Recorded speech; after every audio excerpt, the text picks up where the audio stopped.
سب سے پہلے تو میں اہل مراٹھواڑہ اور خاص طور سے اورنگ آباد لوگوں کو مبارکباد پیش کرتا ہوں کہ اس نوٹ بندی کے دور میں اتنا شاندار انتظام آپ لوگوں نے کیا اور اتنی خاطر مدارات کر رہے ہیں.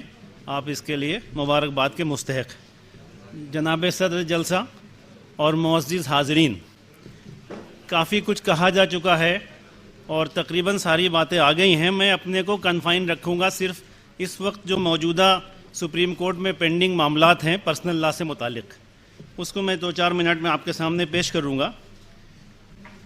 پرسنل لا کی مداخلت کہیں نہ کہیں کسی نہ کسی شکل میں بہت دنوں سے چل رہی ہے. اس کا علم بھی نہیں ہوتا ہے عام طور پہ لوگوں کو. 1971 میں کیرل ہائی کورٹ کا فیصلہ آیا تھا، جسٹس کرشنا ایئر نے دیا تھا. پھر آسام میں گوہاٹی ہائی کورٹ نے رقیہ بیوی کے کیس جین الدین کے کیس میں 1981 میں فیصلہ دیا.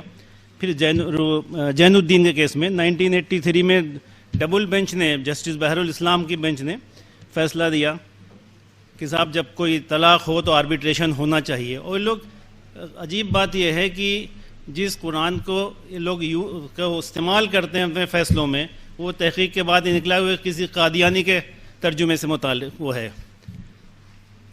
اس کے پہلے 1994 میں مہارشی اودھیش نام کے شخص نے سپریم کورٹ میں پٹیشن دیا تھا کہ صاحب مسلم پرسنل لا جو ہے اس کو انکانسٹیٹیوشنل ڈکلیئر کر دیا ہے.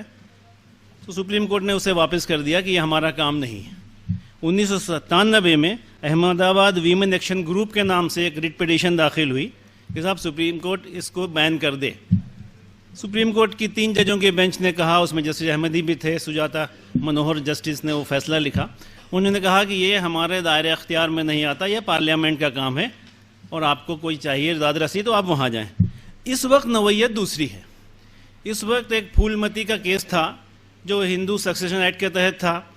پورا فیصلہ اس کا ججز نے لکھا اور اس کو نام دیا پارٹ 1.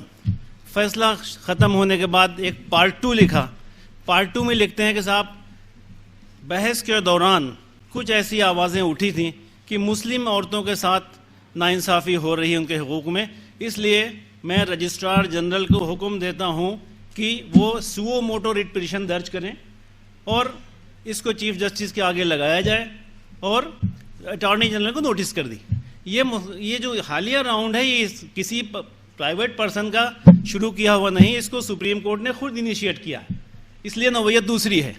لوگ کہتے ہیں بھائی سارا بانوں کو سمجھا دو، فلاں کو سمجھا دو، ان سے کو ریٹ واپس لے لیں. ہم نے کہا نہیں، اس میں تو سوو موٹو ریٹ پٹیشن ہے، کوئی واپس لے لے.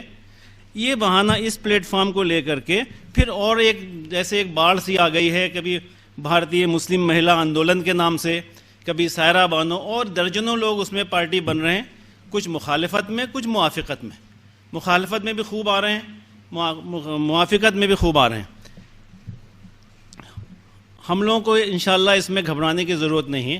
ابھی تک کے جو سپریم کورٹ کے فیصلے رہے ہیں، 1954 کے میں 5 ججوں کے بینچ نے، بہت مشہور کیس ہے، سرور مٹھ کا کیس ہے، اس میں انہوں نے یہ ہولڈ کیا ہے کہ کسی مذہب کی کیا بنیادی چیزیں ہیں وہ وہی مذہب کے رہنمائی طے کریں گے، اس میں کورٹ مداخلت نہیں کرے گی. پھر ایک 1981 میں اسی طرح کا کیس آیا تھا ہندوؤں سے متعلق، کرشنا سنگھ ورسز متھرا اہیر. اس میں بھی کہا کہ مذہب کی بنیادی چیزیں اس مذہب کو ہی طے کرنا ہے. اور اس کے فیصلے اور بھی ایسے فیصلے آئے ہیں جس میں یہ کہا گیا ہے کہ جو فنڈامنٹل رائٹس ہیں، اسی کرشنا اہیر کے کیس میں کہا گیا جو پارٹ 3 آف دی کانسٹیٹیوشن میں ہے، اس کے چیپٹر 3 میں، اس میں مداخلت نہیں کی جائے گی. تو انشاءاللہ ہم لوگ اس کو ڈیفینڈ کر رہے ہیں.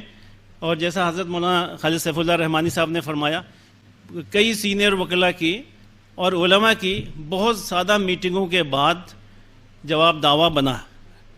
ہم لوگوں کے کاؤنٹر ایفیڈیوٹس لگے ہیں. پرسنل لا بورڈ کا لگ گیا ہے، جمیعت علماء مہاراشٹر کی طرف سے لگا ہے، جمیعت علماء ہند کی طرف سے لگا ہے، اس کو میں نے لگا ہے. اور اس میں جتنے ابھی سے شریعت کے جتنے فیصلے ہوئے ہیں آزادی سے پہلے اور آزادی کے بعد، اس میں ہم لوگوں نے مدلل چیزیں پیش کی ہیں کہ اس ریٹ کو خارج ہونا چاہیے. سپریم کورٹ کے پہلی بات تو دائرۂ اختیار سے باہر ہے. سپریم کورٹ ماضی میں ایسے مقدمات کو واپس کر چکی ہے. اگر آپ کرنا بھی چاہیں تو آپ پچھلے فیصلوں سے باؤنڈ ہیں، اس لیے آپ میں اس کو دخل نہیں دینا چاہیے. تو انشاءاللہ تعالی اچھا، ہمارے پاس اس کی جو کاؤنٹر ایفیڈیوٹ ہم نے فائل کیا ہے،